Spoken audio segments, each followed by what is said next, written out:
Pero Pero bakit Senator, ganun? Senator, totoo po ba na nagkakaroon na ng development doon sa pagtatayuan ng Paxilica? Paano po kaya yung Sabi, meron na daw. Meron yung ng Ah. development. Kaya nga ako nagtataka, kasi maski yung white hydrogen naman na isa, na sumulpot na naman, yung Coloma na yan, abay, ikatlo na pala na site.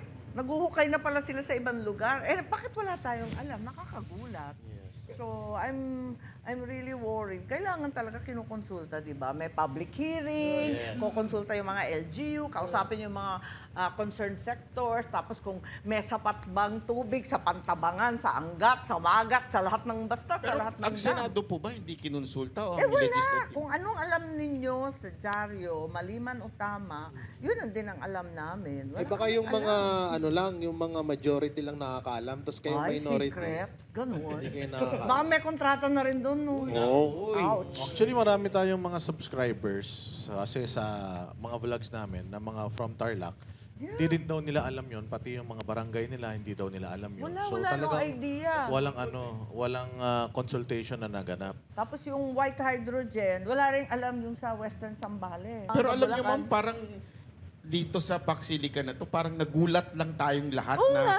biglang meron na. Correct. Sa tingin niyo po ba nagkulang ang Malacanang ng information drive regarding Paxilica kaya hindi Tama. napapaliwanag sa tao? O dapat talaga, unang-una, ikukonsulta mo yung mga tao sa lugar. Payag ba yung mga taga-Tarlac, Nueva Ecija at iba pang lugar? Highly volcanic, wag kalimutan na meron dyan ko na Mount Pinatubo. Carry ba nila yan? At saka, paano? Puro palayan yan eh, di ba? Yan ang rice gunnery ng Pilipinas.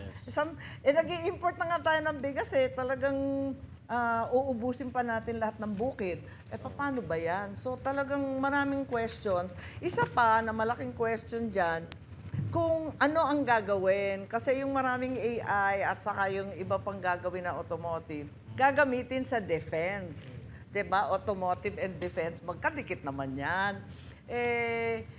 Parang ang lalabas, kakampi na naman tayo ng Amerikano. Baka tirahin na naman tayo ng China. Yan ang ayaw na ayaw natin. Eh may Kasi- tuturing nga daw po na EDCA site yan. Ha? May tuturing nga daw po na EDCA site. Napakalaking EDCA site naman yun, buong Luzon halos. Kaya nakaka-nervyos. Busy daw po kasi yung ICC ng Malacanang.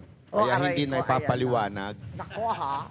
Anong meaning niyan, boss? ICC? Hindi ko naman pinangalanan. Sabi ko lang, impact ng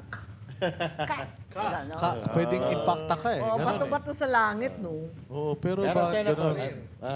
Senator, totoo po ba na nagkakaroon na ng development doon sa pagtatayuan ng Paxilica? Paano po kaya yung Sabi, meron na daw. Meron yung ng mga- development. Kaya nga ako nagtataka, kasi maski yung white hydrogen naman na isa, na sumulpot na naman, yung Coloma na yan, abay, ikatlo na pala na site. Naguhukay na pala sila sa ibang lugar. Eh, bakit wala tayong alam? Nakakagulat. So, I'm really worried. Kailangan talaga kinukonsulta, di ba? May public hearing, Yes. kukonsulta yung mga LGU, kausapin yung mga concerned sectors, tapos kung may sapat bang tubig sa Pantabangan, sa Angat, sa Magat, sa lahat ng basta, sa Pero lahat ng ang dam. Senado po ba hindi kinonsulta o ang Wala. legislative? Kung anong alam ninyo sa dyaryo, maliman o tama, yun ang din ang alam namin. Ay Wala baka kaming yung mga alam. ano lang, yung mga majority lang nakakaalam, tapos kayo Ay, minority. secret. Ganun. Hindi kayo nakakaalam. Baka may kontrata na rin doon, no? Oo. Ouch. Actually, marami tayong mga subscribers kasi sa mga vlogs namin na mga from Tarlac.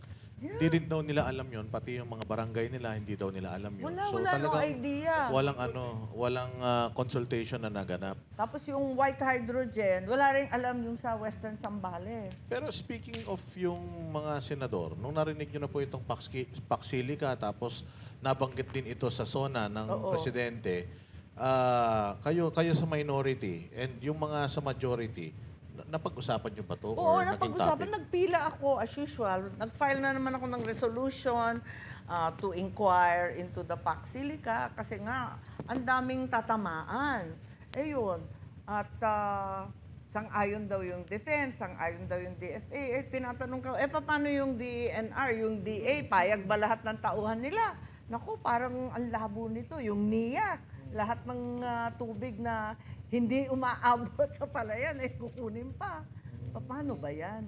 Meron pa mga balita ngayon na ano, Hindi ko, nakalimutan ko anong pangalan nung political ano na yun na parang pwede daw na maibenta daw yung pagtatayuan ng Ako po, Paxilica eto na nga, yun na ngayon tinatanong ko nga, ano yung batas dun sa lugar na yon? Don't tell me, ibubuwag na lahat ng Philippine laws. Kasi syempre, sila may-ari ng kumpanya, sila na nag-take over ng Luzon Corridor.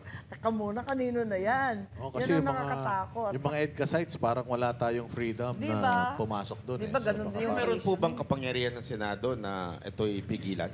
Dapat itanong namin yan. At saka, yun nga, at the very least, mag-inquire muna. Kasi wala pang klaro, ang labo eh. Ang pinag-uusapan lang yung mga data center daw, gagawa ng data center. Alam natin, ang konsumo ng kuryente niya na tubig, grabe. Pero may critical minerals rin, so may minahan din. Pagkatapos may supply chain din. Hindi ko alam eh. Parang ang daming sakop eh. Sobrang daming sakop. So tingnan natin.